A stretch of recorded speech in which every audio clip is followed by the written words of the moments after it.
చిన్న జాబ్ భారత వట్ట వట్ట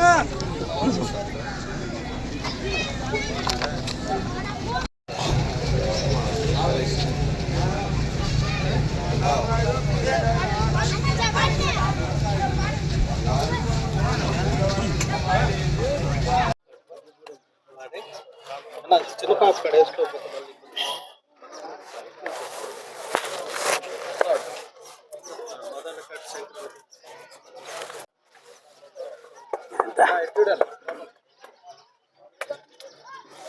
గిరికి చిన్న గిరికి వసంత గిరి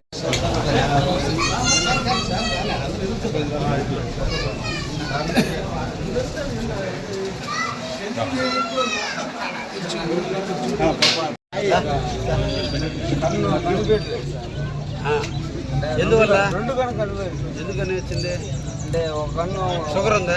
షుగర్ కాదు సార్, నాకు అంటే 25 సంవత్సరాలు సార్. 2 కన్ను తగిలింది. హాస్పిటల్కి పోతావా?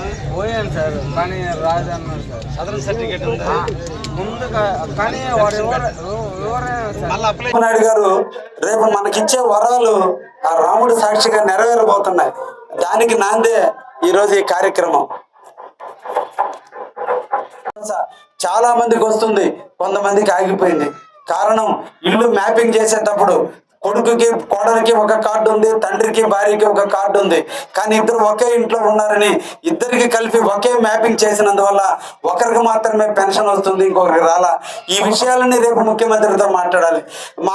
వాళ్ళు కష్టాన్ని నమ్ముకున్న వ్యక్తులు, సముద్రాన్ని నమ్ముకున్న వ్యక్తులు, గట్టు మీద వరి పండించి అన్నదాతలుగా మిగే రైతులు ఎంత ముఖ్యమో ఈరోజు సముద్రాన్ని నమ్ముకుని ప్రాణాలను అరిచేతుల్లో పెట్టుకుని ఎండనక వాననక పొలం గట్ల మీద కాదు సముద్రం మీద వేటకు పోయి 7 రోజులకు వస్తారో 8 రోజులకు వస్తారో కష్టపడి సంపాదించేటువంటి వాళ్ళకి అండగా ఉండాల్సిన అవసరం ఈ పార్టీకి ఎంతైనా ఉంది.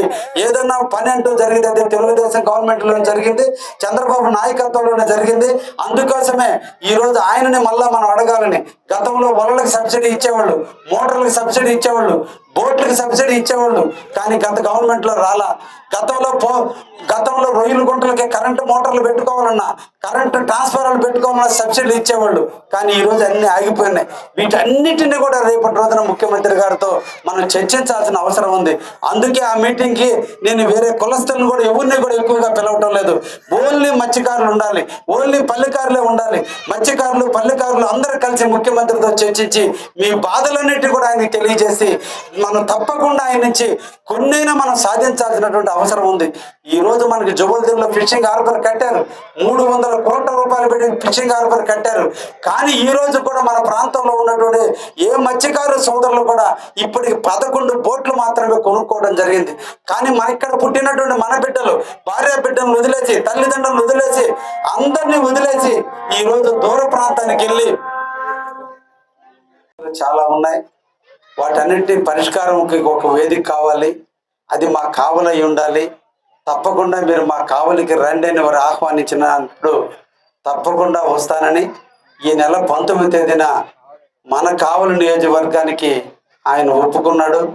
రేపు 19వ తేదీన ఉదయం 10 గంటలకి మన కావలి నియోజకవర్గంలో ఉన్నటువంటి తుమ్మలపేట ప్రాంతానికి వారు రావటం, ఆ వచ్చే కార్యక్రమం కూడా మత్స్యకారుల యొక్క సేవలో ఈ ప్రభుత్వం ముఖ్యమంత్రిగా ప్రమాణ స్వీకారం చేసిన నాడు ఏ మాట అయితే చెప్పాడో 2 నెలల పాటు సముద్రం మీద జీవనోపాధి లేక ఇళ్ల దగ్గర ఉంటున్నారో వారందరికీ కూడా లైసెన్స్ ఉన్నటువంటి వాళ్ళందరికీ కూడా ఒక్కొక్కరికి ఆ 2 నెలలకి కలిపి 20,000 రూపాయలు ఇస్తానన్న మాట మీద లాస్ట్ ఇయర్ ఇవ్వటం, అదేవిధంగా మళ్ళా ఈ సంవత్సరం కూడా ఇచ్చేదానికి దానికి కావలికి రావటం. ఈరోజు 264 కోట్ల రూపాయల డబ్బులు కావలి నియోజకవర్గం నుంచి రాష్ట్రంలో ఉన్న తడ దగ్గర నుంచి శ్రీకాకుళం వరకు ఉన్న మత్స్యకారు సోదరులు పల్లెకారు సోదరులు అందరికి అకౌంట్లో వేయటానికి కావలి వేదిక అయినందుకు ఈరోజు మనం అందరం కూడా సంతోషించాలి. అసలు పోకుండా ఎక్కడ ఇబ్బందులు లేకుండా మనమే ఒక పారిశ్రామిక వ్యక్తులుగా అవతారం ఎత్తొచ్చు. మనోళ్ళే బోట్లు 10 మంది కలిసి తలా 4 లక్షలు వేసుకుంటే బోట్ వస్తే మిగతా సబ్సిడీ ఇచ్చేటట్టుగా మేము ఈ రోజున 100 బోట్లకి ముఖ్యమంత్రి గారికి ఈ రోజు నివేదికలు పంపాం. ఈ రోజు రేపట్లోనే ముఖ్యమంత్రి గారు అన్ని ఆలోచించి రేపు 19వ తేదీ మనకు హామీ ఇవ్వబోతున్నాడు. కాబట్టి అటువంటి వేదికకి మనందరం కూడా మిమ్మల్ని పేరు పేరున ఆహ్వానిస్తున్నా. మన ఇంటిలో శుభకార్యం జరిగితే, మన ఊర్లో సీతారాముల కళ్యాణం జరిగితే ఎలా అయితే మనం బంధు సమేతంగా మనం అటెండ్ అవుతున్నామో, ఈరోజు మత్స్యకారుల మహోత్సవం ఇది, మత్స్యకారుల పండగ. రేపటి రోజున మనకి రాముడైన చంద్రుడు చంద్రబాబు నాయుడు గారు మన గ్రామానికి మన ప్రాంతానికి వస్తున్నాడు కాబట్టి మన అందరం కూడా తరలి వెళ్ళి తప్పకుండా దాన్ని చూసి రావాల్సిందిగా మిమ్మల్ని అందరినీ కూడా కోరుకుంటున్నా.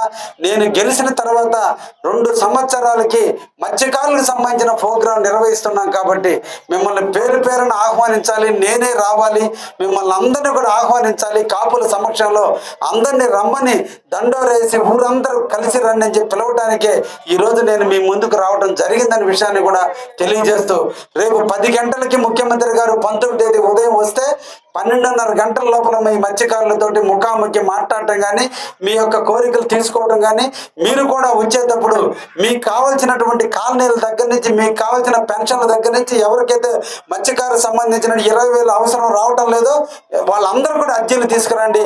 అక్కడ 100 మందిని ముఖ్యమంత్రి గారు ఆ కార్యాలయం నుంచి ప్రతినిధులు వచ్చి కూర్చుంటున్నారు. PGRS కింద ముఖ్యమంత్రి గారి ప్రతినిధులు వచ్చి మీ అందరి దగ్గర అర్జీలు కూడా తీసుకుంటున్నారు. తీసుకొని వితిన్ 15 రోజుల లోపల వాటికి పరిష్కారం చేసేదానికి కూడా ముఖ్యమంత్రి కార్యాలయం నుంచి ఈ రోజే దానికి కూడా అనుమతులు వచ్చినాయి. కాబట్టి మీ గ్రామంలో ఉన్నటువంటి పెన్షన్ సమస్యలు కానీ, కాలనీల సమస్యలు కానీ, ఇళ్ల సమస్యలు కానీ, ఇంకేదైనా సమస్యలు ఉన్నా కూడా రేపు అక్కడికి వచ్చి తెల్ల టీ-షర్టు, తెల్ల ప్యాంట్ వేసుకొని, తెల్ల టోపీ పెట్టుకుని PGRS అని రాసిన వ్యక్తులు, ప్రభుత్వ అధికారులు, మన సచివాలయ స్టాఫ్ అక్కడ 100 మంది ఉంటారు.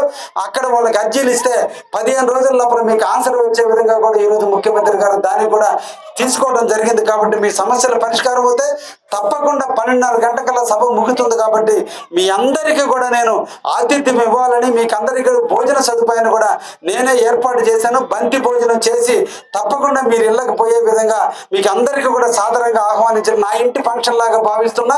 ఎందుకంటే నేను కష్టాన్ని నమ్ముకున్నటువంటి వ్యక్తిని, ఫిషింగ్ హార్బర్ కట్టిన వ్యక్తిని, మీకు నాకు ఒక అనుబంధం ఉంది. మత్స్యకారులు ఎక్కువగా నా మీద ప్రేమానురాగాలతో ఉన్నారు కాబట్టి మీకు అందరికి కూర్చోబెట్టి నేనే వడ్డించి అన్నం పెట్టి పంపించాలనే ఉద్దేశంతో ఈ రోజు మిమ్మల్ని అందరినీ కూడా ఆహ్వానించడానికి వచ్చాను. కాబట్టి తప్పకుండా ఈ మత్స్యకార మహోత్సవానికి మీరందరూ కూడా విచ్చేసి ముఖ్యమంత్రి గారిని ఆనందింపజేసి, ముఖ్యమంత్రి ద్వారా మనం అన్నిటినీ కూడా సాధించి మన రేపు సాధన తడ మొదలుకొని శ్రీకాకుళం వరకు మన మత్స్యకార సోదరులు అందరూ కూడా రేపు కావలి సభ మీద అందరూ కూడా ఎదురు చూస్తున్నారు. రేపు ముఖ్యమంత్రి గారు ఏం ఇవ్వబోతున్నారని, ఆ ఇవ్వబోయేటువంటి హామీని మన అందరం నెరవేర్చుకునే దానికి మీరందరూ కూడా తలెరండి అని చెప్పి సందర్భంగా మిమ్మల్ని అందరినీ కోరుకుంటూ సెలవు తీసుకుంటాం. Thank you very much. ధన్యవాదాలు.